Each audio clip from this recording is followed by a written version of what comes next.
entrepreneurs, are you trying to make bigger profits in your small business? Like many of us, I'm sure you're feeling it. Business is hard. Now more than ever, you need a plan to help your business not just survive, but thrive. I'm Marcia Reiner. I'm a business strategist on a mission, and I've helped tons of small business owners to establish and implement a tangible plan that guarantees sustainable profitability and guides their growth. I want to share with you strategies that I've earned and learned with you on today's Profit with a Plan podcast. So I'm really excited to have my guest today on, Matt Manavi, and he is a business broker with TransWorld Business Advisors of Orange. And Matt has over 30 years in corporate experience in engineering, manufacturing, and executive management. He's worked in small and startup companies in Silicon Valley for about 19 years. And in 2003, he co-founded a high-tech startup in using nanotechnology and data storage. In 2005, he joined a Fortune 500 company in Orange County, managing an international team. His team was responsible for all of the 3.5-inch hard disk drives, they call it HDD, in design and development and qualifications. High volume manufacturing and customers was his sweet spot. Matt's team generated revenue per quarter from $5 million to $50 million in products, and that's where that were developed and released into market. Matt is now a certified business broker and is a certified business intermediary. He both represents both sides often of the buy and the sell side when selling your business. He has been professionally trained to provide valuations and analysis on your business. So Matt is really, truly a specialist when it comes to understanding the value of your business and selling your business. So Matt, that's quite a resume. And thanks for being a guest on our show today. Marcia, thank you so much. It's an honor to be on your show, and thank you for inviting me. Absolutely. So we're always talking about different things on the show to increase a business owner's profitability. And one of those areas is how you design your business and get it set up for a future sale. It is, after all, your retirement piece or a big piece of your retirement. So let's talk about some of the best ways that you can prepare your business for sale in the future. Thank you for that question. It's actually a very important question. There are many aspects that a business owner must work on her or his business to prepare it for sale. However, amongst the multiple factors, there are three that are the most important ones, at least in my opinion. Yeah. Number one is, before we go to market, we must understand what's a valid price range for selling the business. Typically, a business owner has a very high inflated value of her or her business because there's an emotional attachment to that business. Whereas a buyer, being a financial buyer, is very objective. So there is that separation. What we do is we provide to close that gap by being very objective and providing a range of valuation for that business, which we call business pricing analysis. Number two is that the buyers want to see a very clean set of books. Mm-hmm. Businesses whose books are not clean, they don't match, there's a lot of cash being exchanged, things cannot be explained, are more difficult to sell, or are sold at a discounted price because the buyer, again, being a financial buyer, cannot trust the books. Therefore, the buyer says, well, I think this is how much you're making, therefore I'm going to pay this much for your business. Whereas if the individual had worked with a business advisor and a CPA to prepare the books properly, then we could demand a much higher multiple for that business. That's a good point. The third most important point is that most buyers are looking for a turnkey business, meaning that as a buyer, when I come in, I cannot read the owner's mind. I would like to have a set of documents and processes ready so I know I can follow and make the revenue that the owner used to make. Therefore, we highly encourage the business owner to document those processes. Don't rely on, what's in my memory, or everybody knows about it, my engineer know about it. Absolutely not. So we highly encourage, and at times we work with them to document all those procedures and processes. I love that. Go ahead. I was just going to say, I love that. That's so simple in saying having a price range that is meeting, I used to have friends in real estate, and we'd always say, well, sellers are liars and buyers are dreamers, or something like that. But there's always this huge gap. And it's similar in the business line. You have that emotional piece in it. But then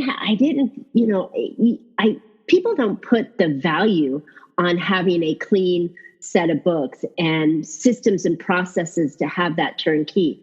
That's some really valuable stuff. And I think that having those pieces in place would really help your price. Absolutely. What I tell the sellers, and again, I'm not a CPA, so I'm not providing any financial advice, but typically, most sellers try to not show their net profit so they do not pay as much tax. And what I tell them is, and it's pretty standard, very typical, right? What I tell them is, for every dollar that you do not show, maybe if you're at the highest tax bracket, you can save maybe 35 cents, 38 cents, 35 cents a dollar. Whereas for every dollar that you show when you're ready to sell your business, I can get you $2 to $3. Now, wow. Would you rather settle for 35 cents profit, or $3 profit? So that's a good question. How do you, what kind of multiples do you often look at when you're looking at their books? So if they say they made, let's just use a round number, 500,000 last year. So, or even 100,000, just for simple math. So if they made 100,000 in profits last year, net profits, what kind of multiples are often pulled to price that? That's a great question. We're talking Shark Tank here, right? Yeah, absolutely. So it really depends. However, there are general rules where people say, okay, at that range, maybe a multiple of 1.5 to 2, right? Okay. However, one of the things that we do, because it may not be fair, on one end, the business may be overpriced because of certain assumptions. On the other end, the business will be underpriced, so the seller will be leaving money on the table. As you very well know, in any business, both revenue and net profit are important. They both carry a weight. One without the other, people look at both of them. So when we do evaluation, we always look at both the revenue and the net profit. Therefore, a multiple by itself is kind of meaningless. People can use it as a rule of thumb, but that's it. Usually we go by a fraction of revenue and a multiple of the net profit, and then we do a weighted average depending on type of business. There's another factor that, and then it depends on the industry. Is the industry hot? Is it dying? Is it growing? All of that, again, decide in the number and in the multiple. The last one is quality of earning. And simply put is, are you the owner of the business or not? What percentage of your revenue is recurring? How valid, how good, how strong are your customers? Like, can you rely on them? And, how much growth is there in your business? For example, if an owner with pride says, oh man, like I've captured so much and I've been steady at like $1 million for the last 10 years. Well, a buyer would say, okay, what am I buying this? I'm not going to pay a high price for this business because there's no growth potential, it seems. Right? Because it's been steady for $1 million. Gotcha. Exactly. Whereas, see, in general, a buyer pays for future revenue relying on the past history. And how many years do you generally look backwards in that calculation? Most often 3 years. There are rare cases that if the business is in the millions of dollars, then we'd absolutely look for 5 years just to make sure. And the other aspect is, unlike what people believe, the higher the net, the higher the multiple.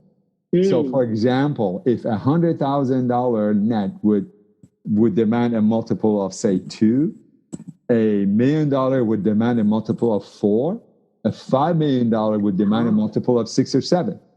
Okay. So the more money, yeah. Yes, interesting. Yes. Because the more multiples of that higher number. That's interesting. That's good. So I think it's the price range, getting the buyer and seller to come together is all a factor of the books and the numbers and the history that they've had coming together. But I think the other key thing that you brought up is having a turnkey business. So if you're a single owner and you're turning over the keys to somebody else, then that person has to be another single owner. But if you've got a team under you, which most likely that happens, you want to ensure that new buyer, that the team is going to stay. Yes. Right. And absolutely. I think that adds more value than just saying, here it is, take it over. Here's my business cards. Here's the frame. Here's the outside of the package that you're getting. I mean, when you peel it back and you see inside and you see that there's a manager that has long-term relationship, that adds value, I'm sure. What are the other things that might add value to a business when you're looking at the systems and processes and the people that are involved? They want a buyer typically wants to see if, for example, if it's a manufacturing business, mm-hmm. is the supply chain in place? Mm-hmm. Do you have contractual agreements? How long? How many suppliers do you have? What's the risk if one supplier were to go down? Do you have a few other that you can go and use such that your line doesn't go down? At the same time, they want to see if there's any contractual agreement with the customers. Now, at times, there may not be, right? The owner may decide that, hey, I don't want to have any agreement, but because this buyer or these customers have been with me for such a long time, and I have got their product, I know how to design their product, I own that design, therefore, true, the customer could go somewhere else, but it's going to cost the customer a whole lot of money to find another vendor. Therefore, there's a high likelihood they're going to stay with my business. A buyer, then typically, it's a typical question. A buyer asks them, well, what's the guarantee that the business will stay with me or the employees will continue to stay with me? It's a simple answer. Put yourself in your customer's shoes. Why would the customer shoot themselves in the foot by moving away from a great supplier that has been working with them for so many years? Unless you, the new buyer, do something that will discredit the integrity and the stability that the business had established for so many years. That makes total sense. Right. Yeah, even contracts aren't exactly. Set in stone. I mean, that's what attorneys are for, right? They're to break contracts. Yeah, exactly. Contracts can be broken. It's the relationship and the capability and the quality of service that the business has been delivering. Then the other side is, what if the employees leave? Again, employees have been with the company for so many years.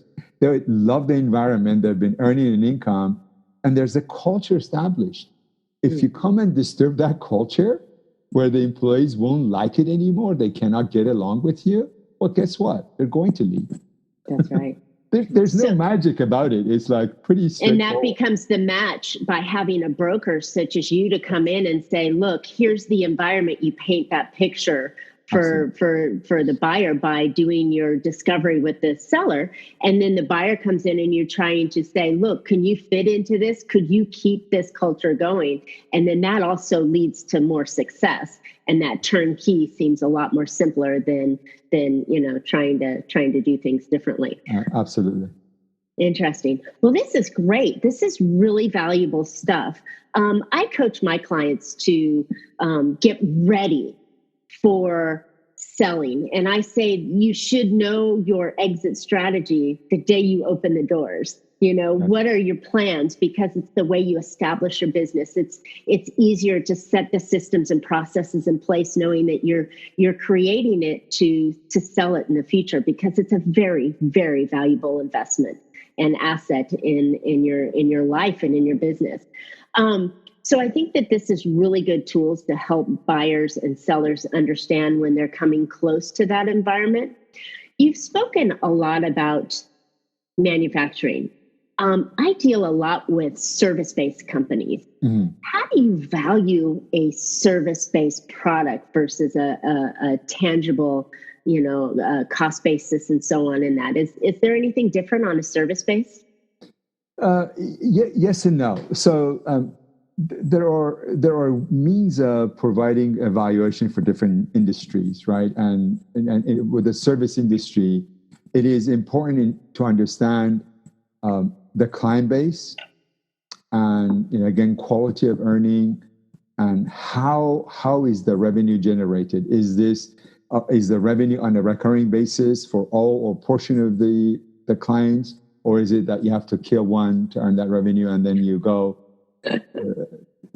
basically you sell one or you acquire that and then you have to move on and try to find other customers to generate the revenue.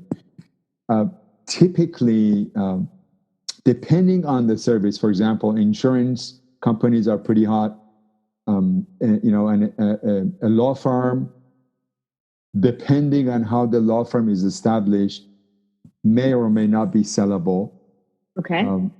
Physicians, absolutely a physician has to abide. There are the HIPAA rules that need to be, individuals need to abide by. So there are nuances in every service business or every service-oriented business. Mm-hmm. It's kind of difficult to put a blanket rule of this is how you go about it, because you have to address each of them separately, but they're mainly focused on the number of clients, recurring revenue, and stability of the clients and stability of the industry. And the industry and the service that you're providing to Correct. them. Of course, you always have to, like, if you're coming into an attorney, you have to have your bar, your license. Absolutely. And the same with the medical professional, you have to be licensed. So that's an assumption that you're coming in with. But I find that it's interesting that many service-based professionals don't think that they can sell their practice or their business, but they can if they set up the pieces that we're talking about right here. They've got the clean books, and they create a renewing revenue source. So they're not out hunting and killing, Right. Constantly hunting Right. and killing, because that's painful for anybody in the business world. But creating those kind of systems and processes, as well as having, loyal clients. And if your service is something that can be used repeatedly over and over, then that adds value to it as well. True. I love this idea. So we've talked a lot about selling your business. Let's talk a little bit about buying businesses. We've given a little bit of niche on there, but you are an expert when it comes to connecting franchises and people together. Let's talk a little bit about the franchise world. Sure. Can you give us a little bit of oversight on what a franchise is and how it works? Absolutely. So TransWorld Business Advisors is a global franchise. And I chose a franchise. So let me preface it this way, and then I'll tell you why.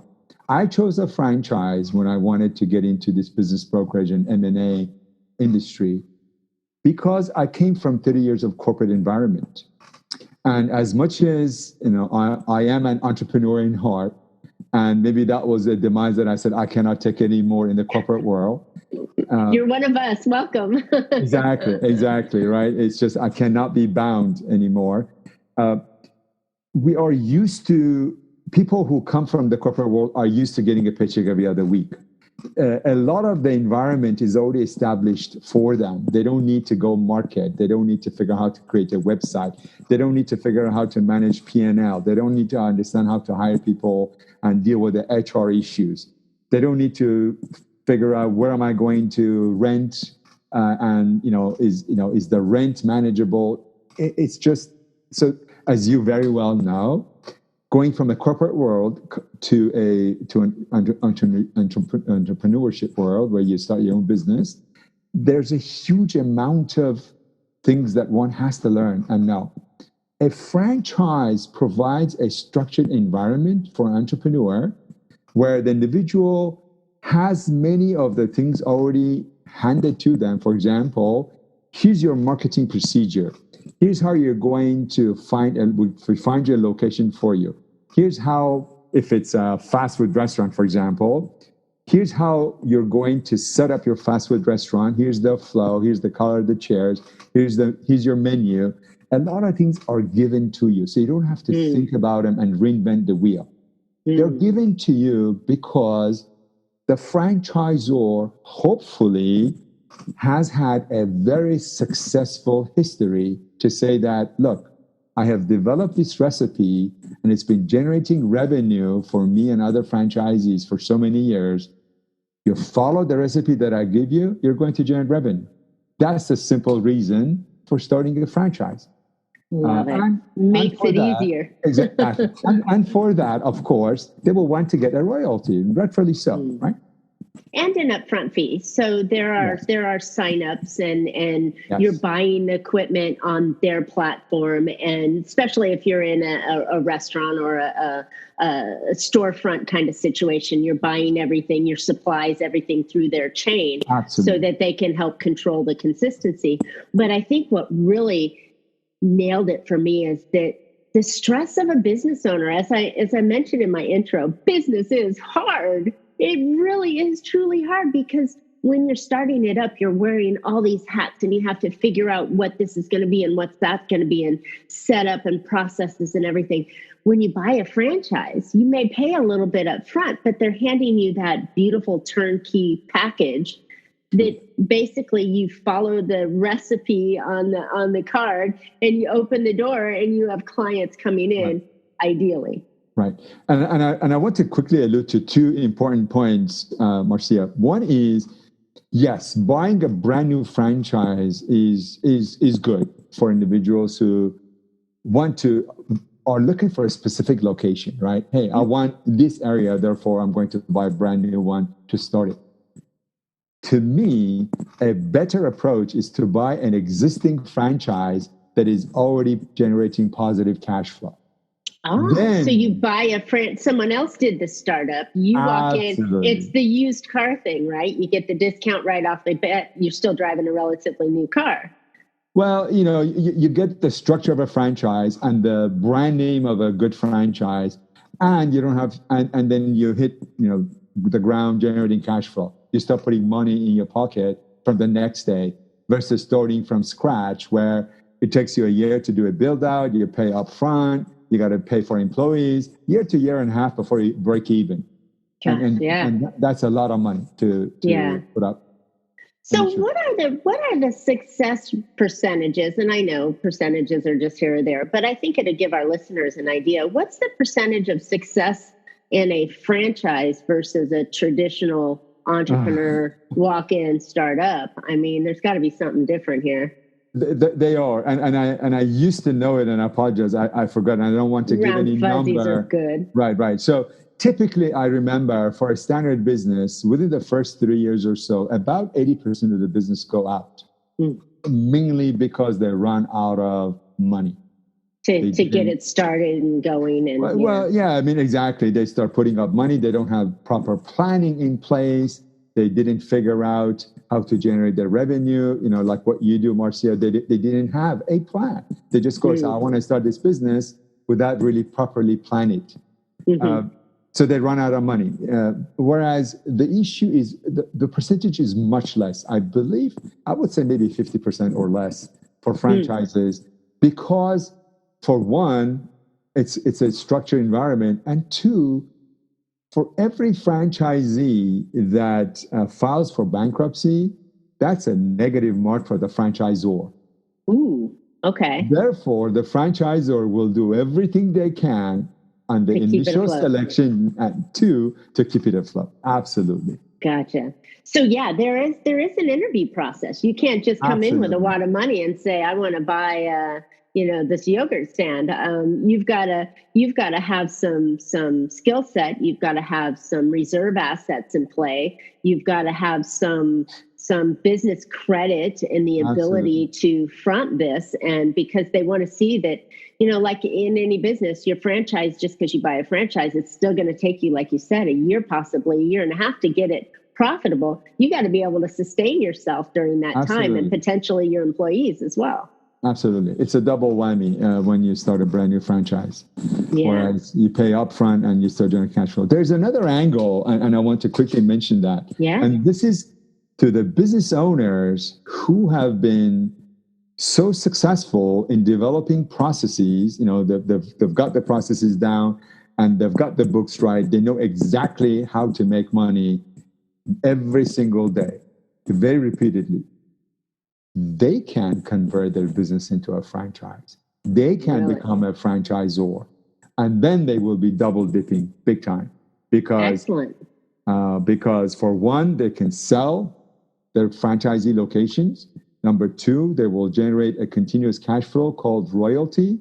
Number three, a so-called manager for each of their locations now becomes a franchisee who's got a skin in the game. They remove all the headache. So I have a client that is, she does a organization company where she helps get people organized. She also, her two ideal clients are disorganized people and real estate agents, high-end real estate agents, where she goes in and helps organize and declutter the house for a quick sale. And then she helps with the pack and move kind of situation. That is right on her target. She wants to become a franchise with her business. And in advising her on setting up a future franchise, obviously it sounds like you got to have the systems in place. You got to have the clean books, but you've got to have also that consistent experience of bringing in constant income, right? Yes. And so no ups and downs like most businesses that are growing get, I mean, you got to have that kind of, what would be a time horizon for her if she's been in business, say 3 or 4 years, and she's doing well and doing that? When would be an ideal time to consider franchising and in the future? I mean, because that's a great exit strategy as well. Absolutely. There is, really the only time is her readiness. When is she ready? And then there's, and then, we can sit with her to really understand the processes, her business model, her revenue model, and see, for one, are they franchisable? Can you actually franchise them? And to me, maybe there's a fourth factor, and that is the character of franchisee. That it has to be somebody who's well organized and can really work through clutter and manage people. Right. In that situation, right. You have to be the same mindset she is. So that would be the buyer guidelines or characteristics of any buyer. So if you're buying a restaurant, you got to be able to run a restaurant. Just because you like to cook doesn't mean you should be a restaurant owner. Exactly. Absolutely. Interesting. Good point. So, Matt, this has been a wonderful conversation. You've given us some really great information that can help buyers to think, this is a valuable asset that I have as my business, and I want to look at setting up things now. And if you are considering selling your business, what should you expect and look through? How could our listeners find you and get a hold of you? Thank you. Sure, absolutely. You can email me to mmanavi@tworld.com, or you can search for my website called yourorangebusinessbrokers.com, yourorangebusinessbrokers.com. And from there, you can actually click on my, say, contact me, and then I'll receive an email from you.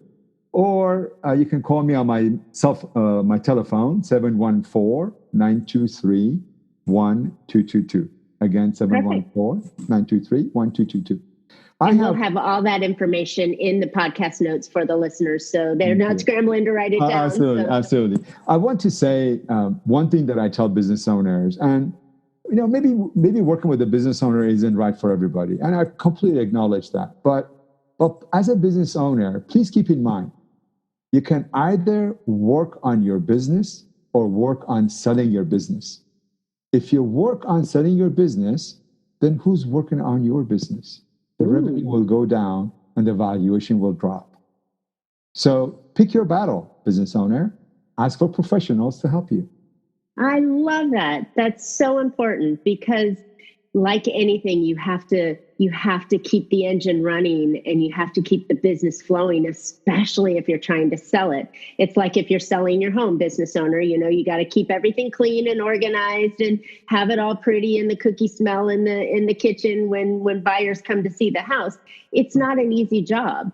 But if your business is set up and you've got the clean books and you've got the turnkey situation and systems and processes, then it's going to make it a lot easier. And like I say with, accounting, you shouldn't be doing your own accounting and you shouldn't be trying to sell your own business. You want to have an expert that knows how to broker it and find the right buyer for you. So thanks, Matt. This was a fabulous conversation. It was perfect for us. And I think it's something that even if you are looking to sell your business today, or if you're not looking to sell your business today, you should start thinking about having these systems and processes and actions in place so that when you do want to sell it, you've already got a leg up on it. So, absolutely. Thank you so much, Marcia, for inviting me. It was wonderful talking with you. Absolutely and wonderful. Our buyer. Great. Well, thanks for listening today, listeners. I hope you found an idea or two to put into your business that will help your business become more profitable. If you'd like to learn just how your business can not only survive or thrive, I'd like to invite you to go to my website and pick up failproofbiz.com and get my 6 tips that will increase your cash flow right now. While you're there, check out my 6-day big profit strategy sprint to get your business seeing profits faster. So Matt and I would love to hear your questions, feedback, or even ideas for future shows. So please subscribe and comment on today's podcast. And you can always catch Profit with a Plan on any of your favorite podcast players. We're looking forward to more great profitable information on next week's show. So until then, make your plans and profit with them. Thanks, Matt. Thank you. Be safe.